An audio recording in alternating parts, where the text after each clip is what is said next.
Welcome, you brave, sleepless souls, to NoSleep Nightmares Reddit. I'm your host in the dark, the voice that'll guide you through the shadows, where nightmares don't just whisper, they scream. Tonight, we've got a collection of tales so twisted, so bone-chilling, that you'll be checking your locks and questioning every creak in the night, what lurks in the woods, what hunts in the flames, and what's waiting for you when the lights go out. Stick with me from start to finish, because the terror's just beginning. And trust me, you won't want to miss a single second. If you're hooked on the fear, smash that subscribe button for NoSleep Nightmares Reddit and ring the bell, because the dark's got more coming your way. Now, take a deep breath, and let's dive into the abyss together. I never believed in ghosts, never had time for superstitions or old wives' tales about things that go bump in the night.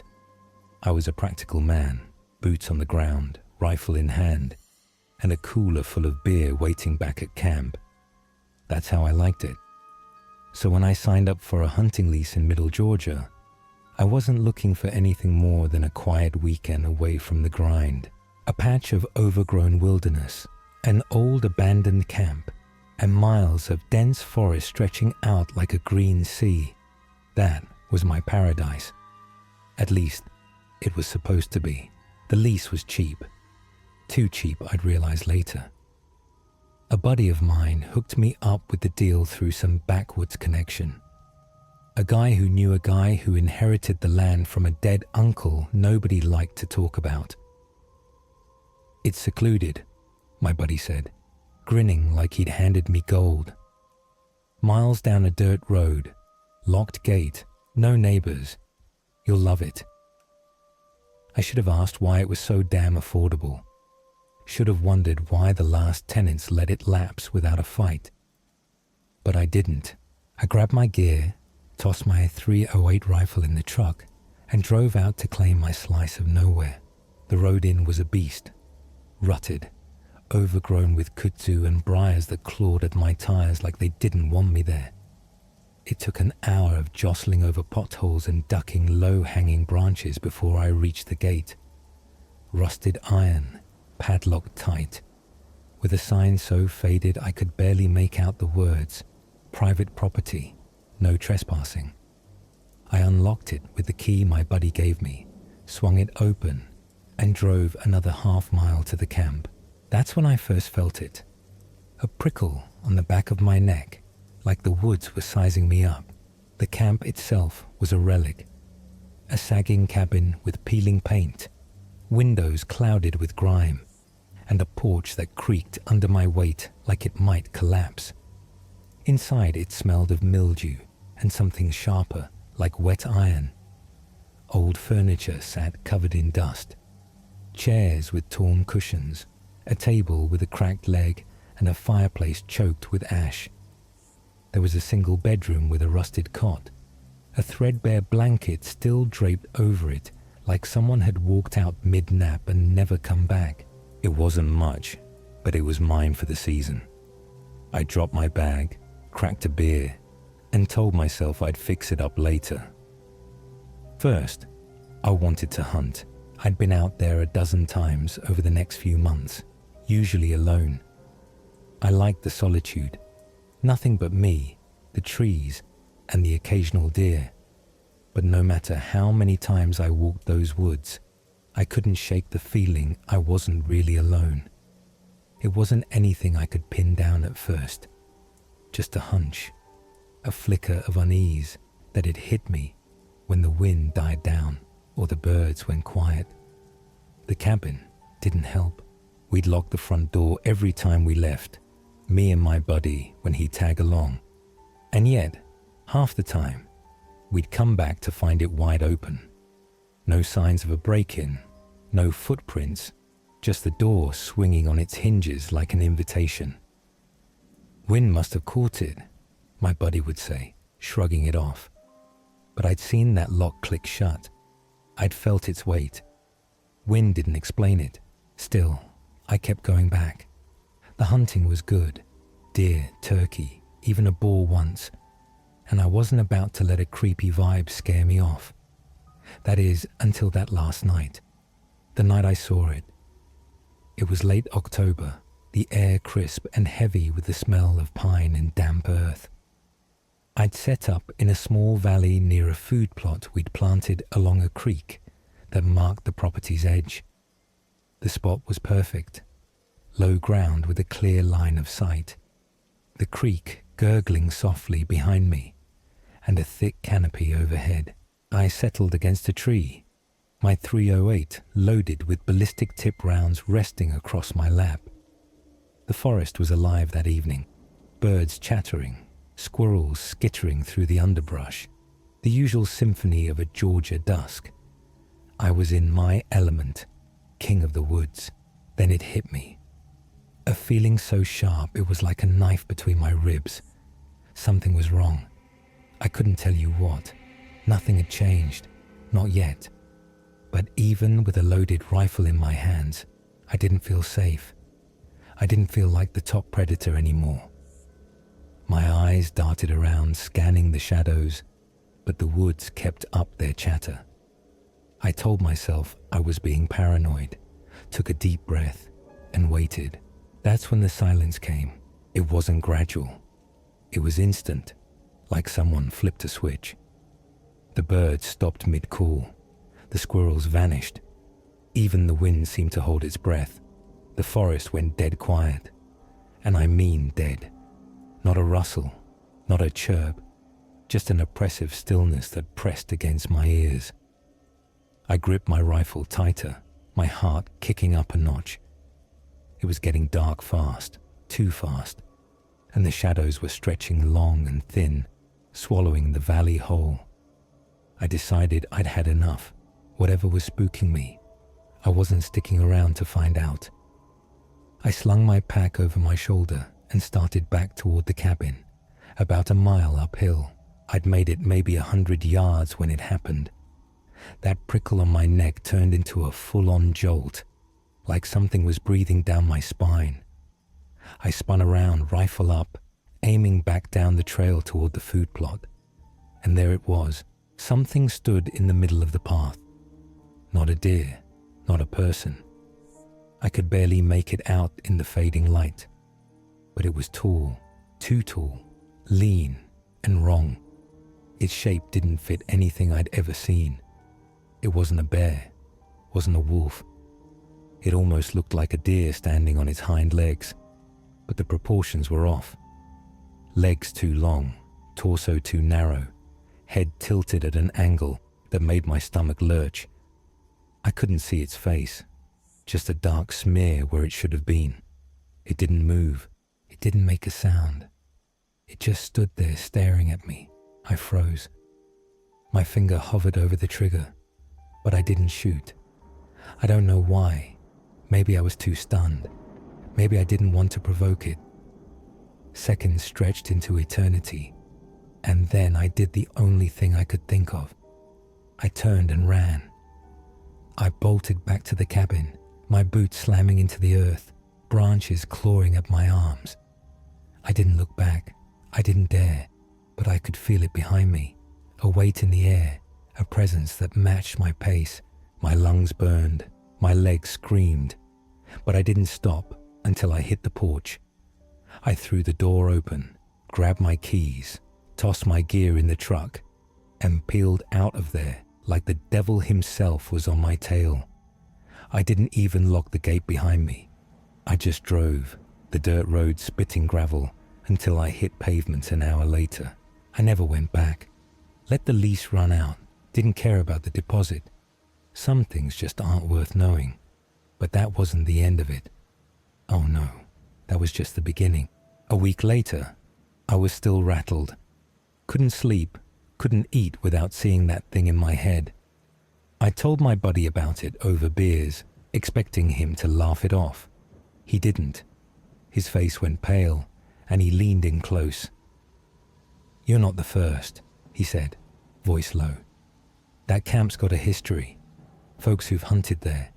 They've seen things, heard things. Most don't talk about it, but the ones who do, they don't go back either." He told me the land had been in his contact's family for generations. passed down like a curse nobody wanted. Back in the 50s, a group of hunters disappeared out there. 5 men, gone without a trace. No bodies, no gear, just their truck left at the gate like they'd walked off into the woods and never walked out. People said it was a bear or a bad storm, but the old-timers whispered something else. Something about the creek, about the valley, about a deal made long ago with something that wasn't human. I brushed it off as bar talk, but it stuck with me, kept me up at night. So I did something stupid. I started digging. The county records were a mess. Old ledgers, faded maps, deeds scribbled in handwriting nobody could read anymore. But I found it. The land's title went back to 1832. Sold to a man named Ezekiel Hargrove for a pittance. Hargrove was a recluse, a trapper, who'd settled there after the Creek Wars. The story went that he'd struck a bargain, nobody knew with what. To keep the land fertile, the game plentiful. In return, he'd offered something. Blood, some said. His soul, others claimed. Whatever it was, he vanished in 1840, and the land sat empty for decades until his kin took it back. There were other scraps, newspaper clippings from the 20s about strange lights in the woods. A farmer in the 70s who swore he'd seen a devil deer with no face. A ranger in the 90s who quit after hearing screams that weren't human. Nothing concrete, just threads of a story nobody wanted to weave together. But it was enough to make me wonder what I'd really seen. I should have let it go, should have moved on, but I couldn't. That thing on the trail, it wasn't just a trick of the light. It had watched me, and I needed to know why. Against every shred of common sense, I went back, not to hunt, to investigate. I loaded my truck with a camera, a flashlight, extra ammo, and a recorder. Told myself I'd just poke around, get some proof, and get out. It was broad daylight when I pulled up to the gate, the sun high and bright. The woods looked normal, birds singing, leaves rustling. I almost laughed at myself for being so spooked before. Almost. The cabin was just as I'd left it. Door ajar, dust undisturbed. I set up the camera on a tripod, pointed it at the porch, and hit record. Then I grabbed my rifle and headed for the valley. The trail was overgrown, briars snagging my jeans, but I pushed through. The creek was still there, gurgling like nothing had happened. I knelt by the food plot, scanning the ground for tracks. Nothing. No hoof prints, no claw marks, just dirt and grass. I was starting to feel like an idiot when I heard it. A snap. Sharp, deliberate, like a branch breaking under weight. I spun around, rifle up. The woods were quiet again, too quiet. Then another snap, closer. My heart thudded against my ribs. I backed up, keeping the trail in sight. And that's when I saw the mist. It rolled in from the creek, thick and grey, curling around the trees like smoke. It wasn't natural, not on a clear day like this. The air turned cold, my breath fogging in front of me.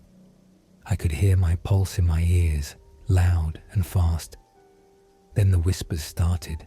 They were faint at first, like wind through the leaves, but they grew, overlapping voices, too many to count, speaking words I couldn't make out. My skin crawled. I swung the rifle left, right, searching for the source, but the mist was everywhere now, swallowing the trail. And in the middle of it, I saw it again, that shape. Tall, lean, wrong. It stood maybe 50 yards off, half hidden by the fog. Its head tilted, like it was studying me. I raised the rifle, sighted it through the scope. Up close, it was worse. Skin like charred bark, limbs too long, fingers that ended in points. No eyes, no mouth, just a blank stretch where a face should have been. My finger tightened on the trigger. But before I could fire, it moved, not toward me, away. It slipped into the mist, silent as a shadow, and the whispers stopped. The fog thinned, the woods snapping back to life, birds, wind, all of it. I stood there shaking, rifle still up, until I was sure it was gone. Then I ran. Back at the cabin, I grabbed the camera and bolted for the truck. Didn't check the footage until I was home, safe behind locked doors. When I played it, my blood went cold. The porch was empty for the first hour, nothing but swaying trees. Then, at the 1:12 mark, the door creaked open on its own. No wind, no hands, just opened wide. 5 minutes later, it appeared. That thing. It stepped onto the porch, slow and deliberate, its head turning toward the camera, like it knew it was being watched. It stood there for 10 seconds, 10 seconds that felt like years, then walked off screen. The footage cut to static. I burned the tape, sold the rifle, moved 3 states away. But I still hear it sometimes. The whispers, the snaps, that silence that isn't silent. I don't hunt anymore. Don't even go near the woods. Because whatever's out there in middle Georgia, it's not just a story. It's real. And it remembers me. That's the end of our first nightmare. But don't relax just yet. The dark's only getting started. Up next, we're leaving the smoky ridges behind and stepping into a forest where the trees don't just watch, they wait. What happens when a walk in the woods turns into a run for your life? You'll find out in a second. If that first tale got under your skin, hit that subscribe button for NoSleep Nightmares Reddit and drop a comment. Tell me what you'd do if the shadows started chasing you. Let's keep the terror rolling. Back in 2003, life was simpler. Me and my buddy Jake were crashing at his mum's place, a little house on the edge of town where the suburbs gave way to rolling hills and thick woods. We were both 22, fresh out of dead-end jobs, and looking for any excuse to kill time. Most days, we'd get home around 5 p.m., change out of our greasy work clothes, and head into the wind-down woods, a 12-mile stretch of forest broken up by farmland and winding trails. It was our ritual. A walk, a smoke, a chance to talk about nothing and everything. The woods were our escape, a place where the world couldn't touch us. Until that night, Wind-Down Woods wasn't some tourist trap. It was raw. Hills that sloped sharp and sudden, paths that twisted through towering pines and tangled underbrush. You could walk from one end to the other if you had the legs for it, but most folks didn't bother. The trails looped around like a maze, and from above, they'd probably look like a messy donut carved into the earth. That evening, we were on our usual route, a path that circled a dense cluster of trees before spitting you back toward the car park. The sun was dipping low, painting the sky orange, and the air smelled like pine and wet dirt. Everything felt normal. Too normal. We were halfway through the loop, laughing about some dumb thing Jake's boss had said when I saw him. A man, way off in the distance, walking down the path that led up to the woods beyond Wind-Down. He was too far to make out clearly, just a dark shape against the fading light. But something about him stuck out. I nudged Jake. "You see that guy?" He squinted, shrugged. "Yeah, so what? Probably just some hiker." But I couldn't shake it. Even from that distance, he didn't move right. His gait was off, too steady, too deliberate. Like he wasn't walking through the woods, but with them. As we got closer, the details sharpened, and that's when the weirdness hit me full force. He was wearing office shoes, polished black leather, the kind you'd see on a desk jockey, not out here on a muddy trail. In his hand, he carried a pair of hiking boots, swinging them by the laces like they were an afterthought. "What the hell?" I muttered. Jake smirked. Maybe he's lost, or just an idiot. kept walking, joking about it, but the closer we got, the less funny it felt. By the time we reached the meeting point, where all the trails converged, he was already there, standing dead center like he owned the place. He didn't move, didn't speak, just stood there looking around, his head swiveling slow and mechanical.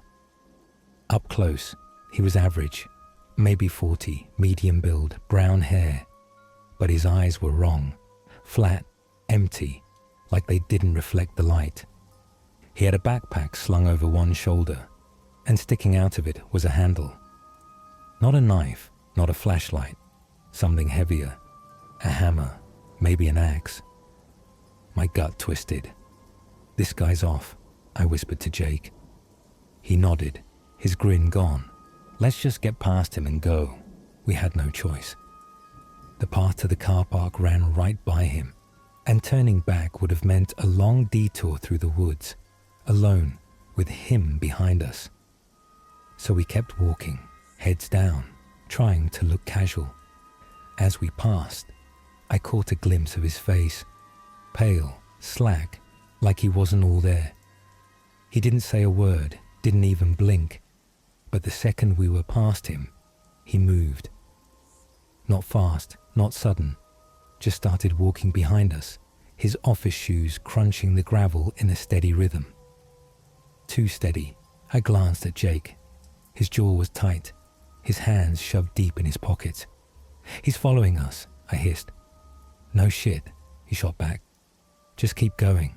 Car's not far." But it felt far, too far.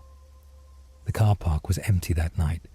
No other vehicles, no one else around. If he tried something, we were on our own. We picked up the pace, not running, didn't want to spook him, but walking as fast as we could without looking scared. His footsteps kept time with ours, never speeding up, never slowing down. I risked a look back.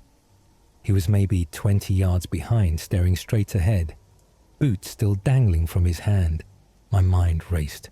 Who was he? Why was he here? No phone, no map, no reason to be walking to an empty lot with a hammer in his bag. Jake, usually the calm one, was sweating now. "This guy's not right," he muttered. "I know," I said, my voice shaking. We were almost there, just a bend in the trail, then the car park. I could see the glint of Jake's old Chevy through the trees. Relief hit me like a wave, but it didn't last, because that's when he started whistling. It was low, tuneless, a sound that cut through the silence like a blade. My blood went cold. "Run," I said. Jake didn't argue. We bolted, feet pounding the dirt, branches snapping under us. The whistling didn't stop. It followed, steady and unbroken, like he wasn't even winded. We hit the car park, fumbled with the keys, and piled into the Chevy.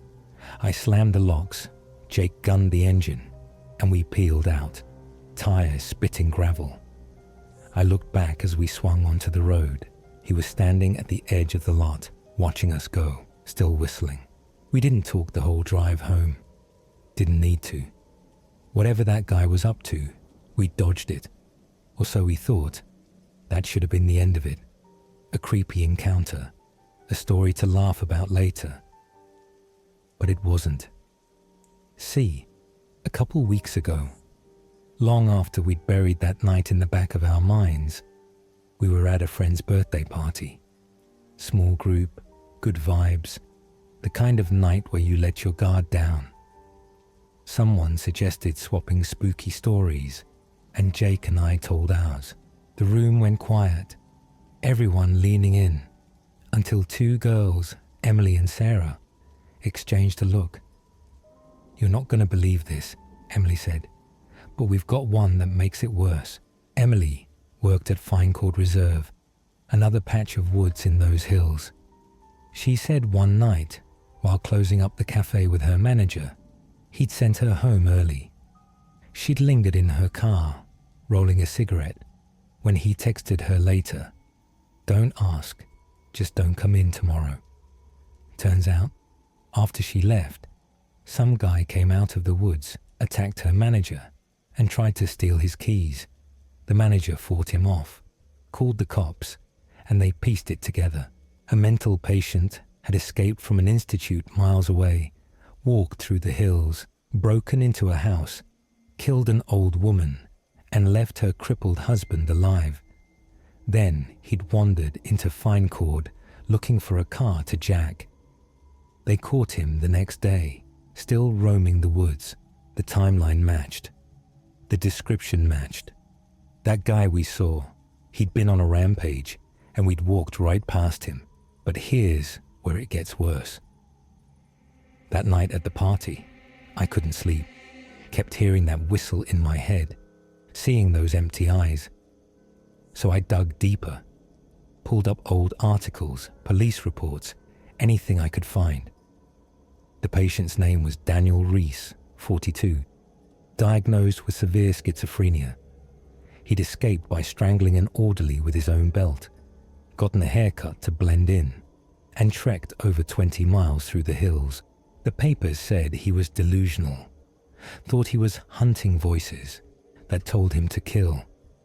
But there was something they didn't print. Something I found in a forum post from a cop who'd worked the case. Reese hadn't just wandered into Fine Cord. He'd been spotted in Winddown Woods first, by us, and he hadn't been alone. The cop's post was buried in a thread about local legends. He said when they caught Reese, he wouldn't stop talking about the others. Said they'd met him in the woods, told him where to go, what to do. Tall ones, he called them, with no faces. The cops figured it was his madness talking, but the guy swore he wasn't alone that night, said the woods were full of them, watching, waiting, guiding him. And when they searched his bag, they found the hammer and something else. A scrap of paper, crumpled and stained, with a single word scratched in jagged letters. Whistle. I sat there, staring at my screen, feeling the room shrink around me. That whistle, it wasn't just him, it was them, whatever they were. I called Jake, told him everything. He laughed it off at first, said I was losing it. But his voice cracked when I mentioned the whistle. You don't think... He started, then stopped. Forget it, he said. We're done with those woods. I wish it were that easy. Because a month later, I went back, not to walk the trails, to prove it was nothing. I parked at the edge of Winddown, camera in hand, daylight bright overhead. The woods were quiet, normal, almost mocking me. I followed our old path, recording every step, waiting for something, anything to happen. Nothing did. Not until I reached the meeting point. There, in the dirt, was a pair of office shoes, polished, black, sitting upright like someone had just stepped out of them. Next to them, a single hiking boot. My camera shook as I zoomed in. Then I heard it, faint, drifting through the trees. A whistle. Low, tuneless, coming from everywhere and nowhere. I ran, didn't look back, didn't stop until I was in my car, doors locked, engine roaring. When I checked the footage later, the shoes were gone. But at the 47-second mark, something flickered in the background. A tall, thin shape, faceless, standing just beyond the trees. It didn't move. It just watched. Weeks turned into months, but the whistle never left me. It haunted my quiet moments, a ghost in the static of my mind. I tried to move on, boxed up the camera, trashed the footage, even started sleeping with the TV on to drown it out. But it wasn't enough.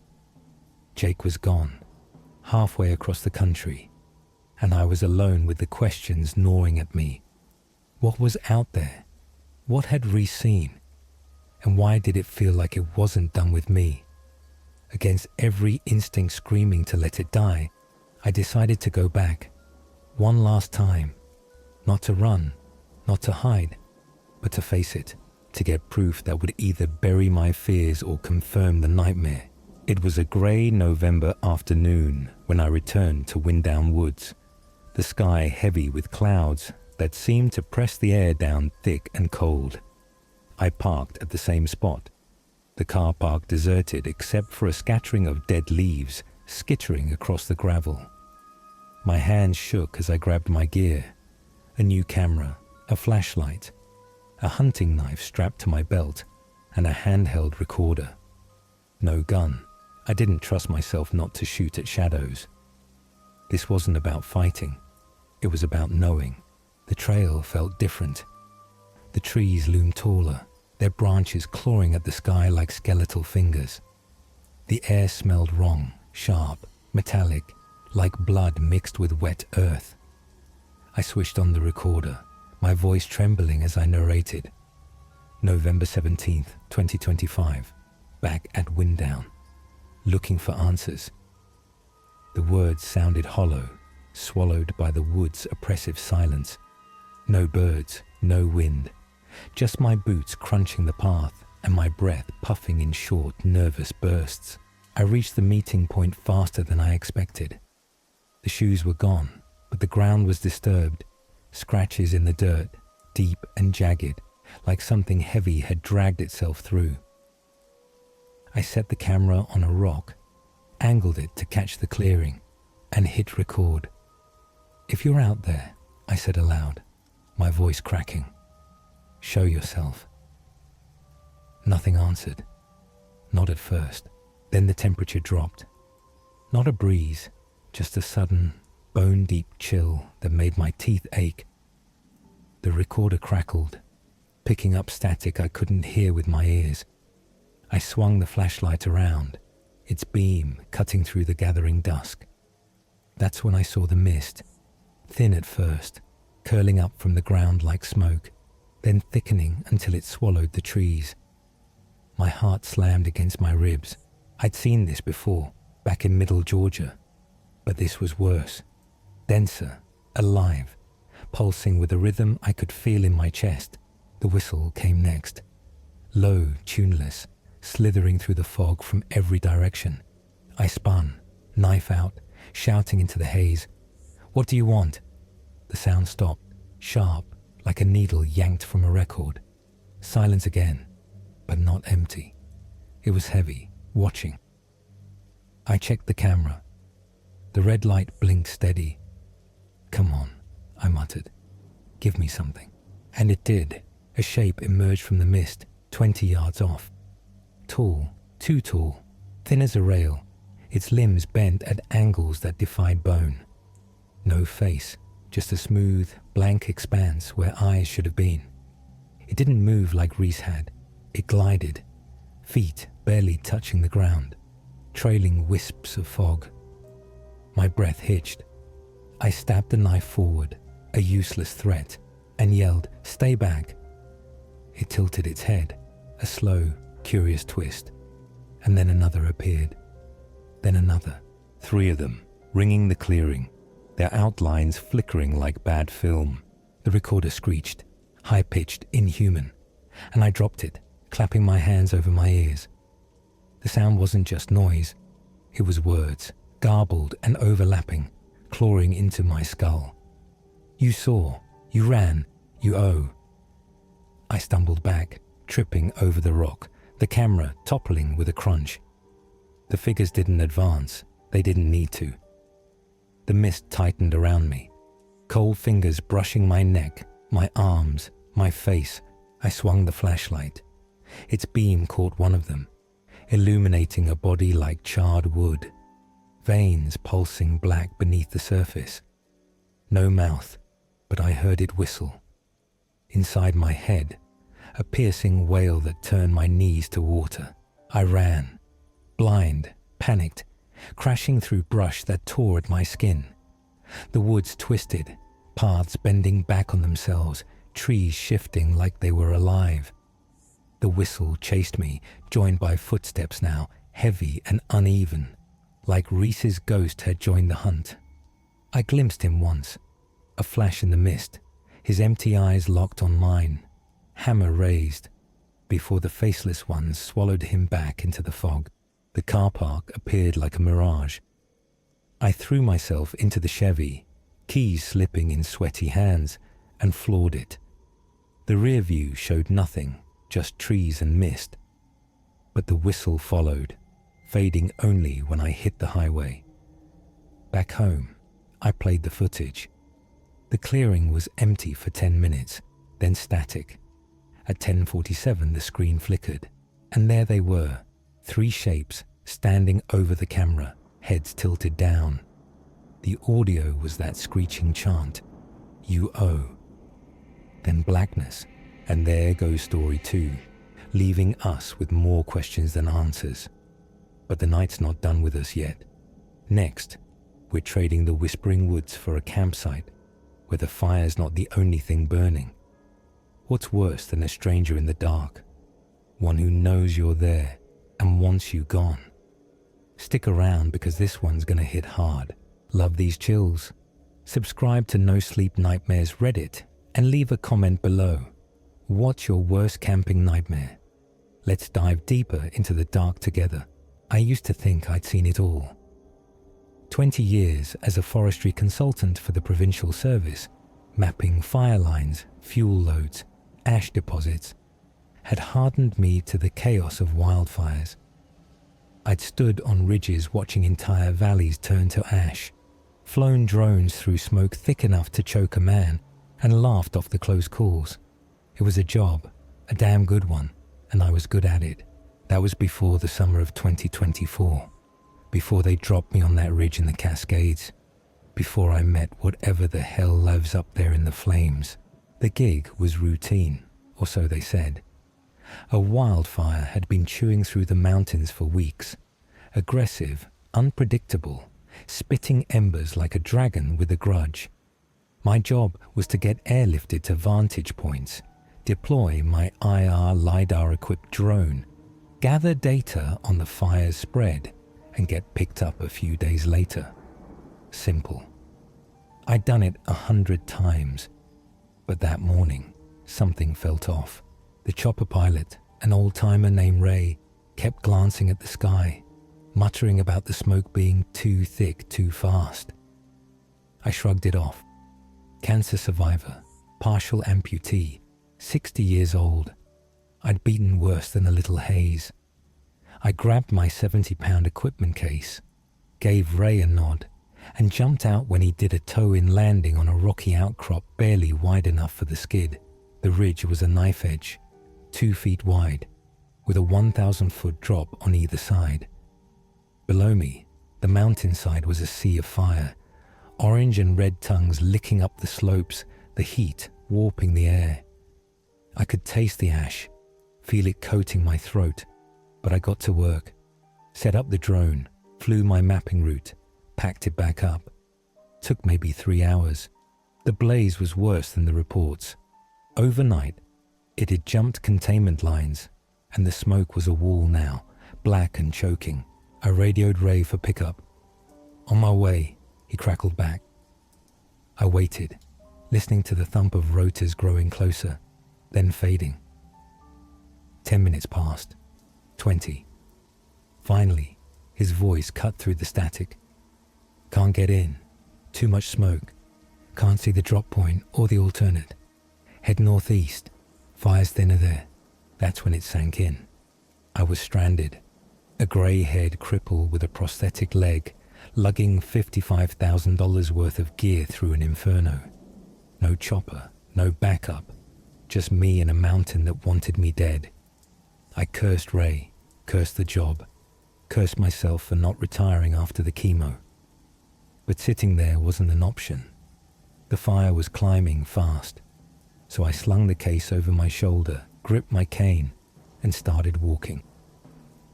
The next 4 hours were hell. Trees collapsed around me, their trunks exploding from the heat, showering me with burning debris. Every few steps, embers caught my jacket, my pants, my hair.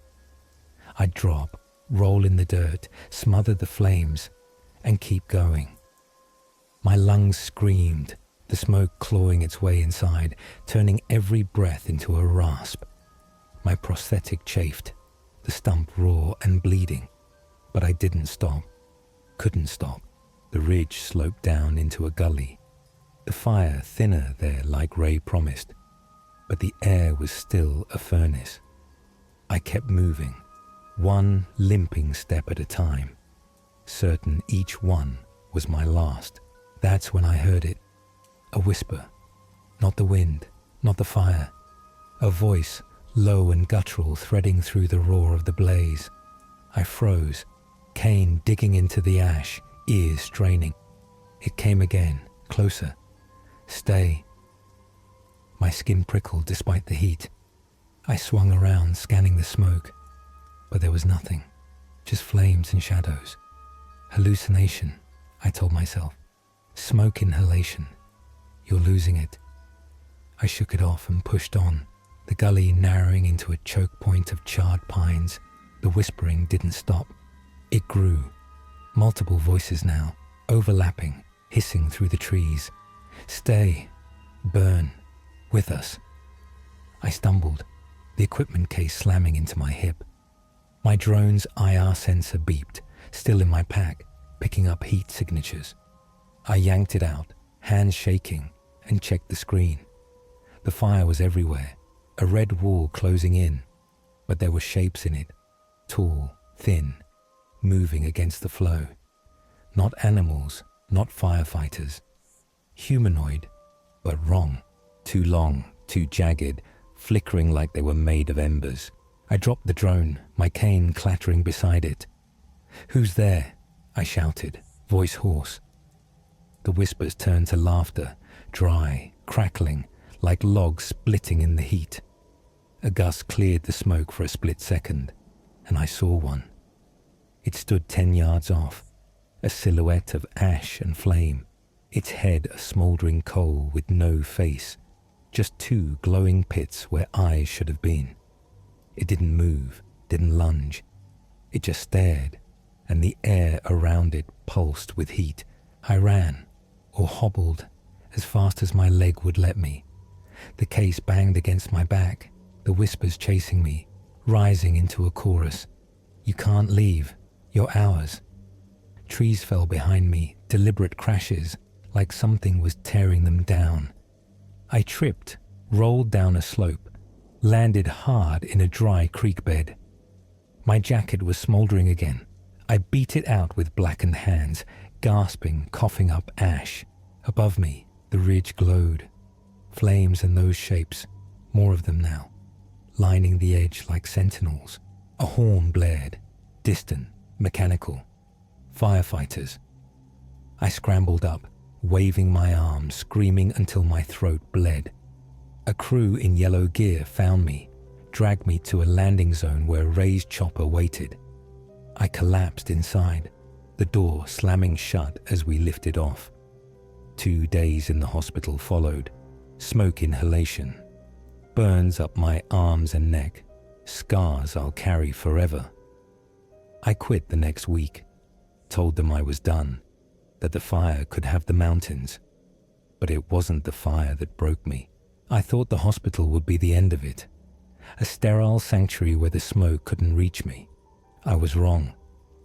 The first night, hooked to an oxygen mask, I woke to the sound of whispers, soft, insistent, threading through the hum of the machines. You left, but we didn't. I bolted upright, ripping the mask off, searching the room. Nothing, just the dim glow of monitors and the faint beep of my pulse. A nurse came in, said I'd been thrashing, muttering about fire. I blamed the meds, the trauma, told her I was fine. She didn't look convinced. The whispers followed me home. My apartment, a cramped 1-bedroom in town, felt wrong from the moment I walked in. The air was heavy, tinged with that metallic tang I'd tasted on the ridge. I chalked it up to nerves, popped a beer, and tried to sleep.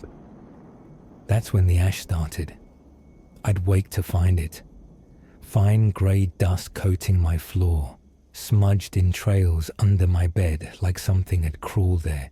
My prosthetic, propped by the nightstand, would be dusted with it. the straps inexplicably warm to the touch. I'd sweep it up, scrub it away. But by morning, it'd be back. Thicker, grittier, sometimes flecked with black specks that smelled of char. The burns were worse. They'd healed enough to leave the hospital, but they wouldn't stay that way. At night, they'd itch, deep, maddening, then split open, oozing a black, tar-like fluid that stank of sulfur.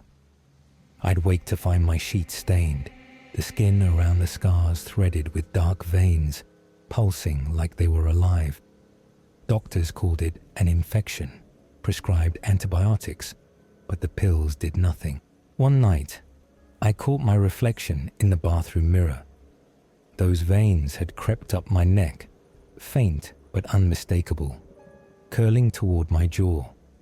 I scrubbed my face raw, but they wouldn't fade. Then the dreams came. I'd see the ridge again, the fire roaring, those ember-eyed shapes closing in.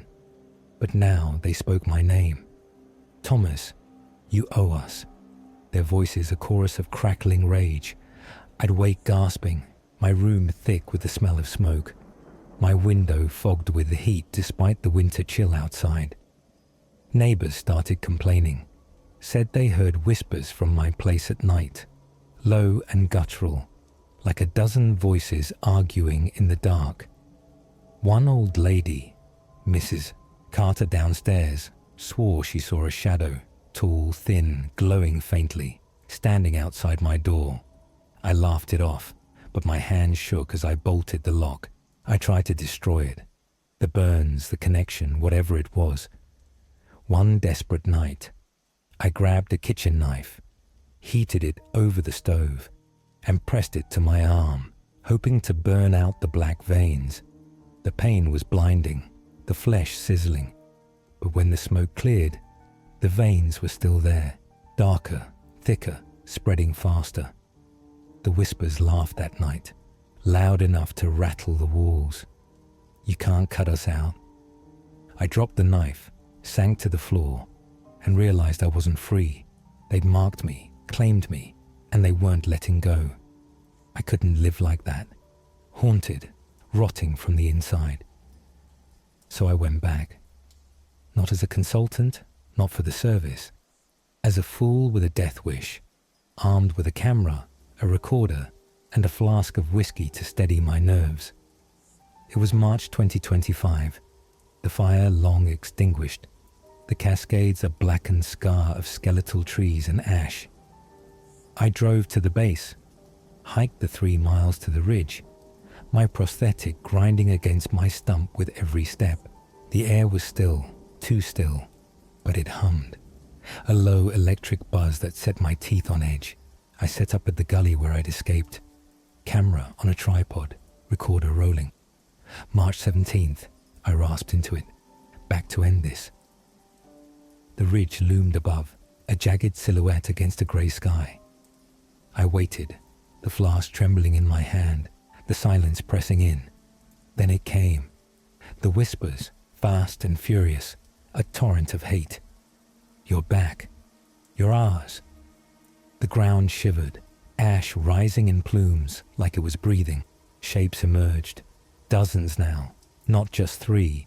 Tall, ember-eyed, their bodies flickering between solid and smoke. They ringed me, closing in slow, their heat warping the air. I swung the camera, catching them in the frame. "Show yourselves," I yelled. They did. One step closer, its chest cracked open, revealing a core of molten light, its arms stretching impossibly long. The recorder screeched, voices piling over each other. You took, you owe, burn with us. I stumbled back, tripping over roots, the flask spilling whiskey that ignited in the ash, tiny flames licking up like they'd summoned it. The entities didn't flinch. They advanced, their whispers turning to a roar that shook my skull. I ran, but the ridge twisted, paths looping, trees shifting like they were alive. A figure blocked me, taller, its ember eyes blazing, its voice a hiss. "Thomas!" I swung my cane.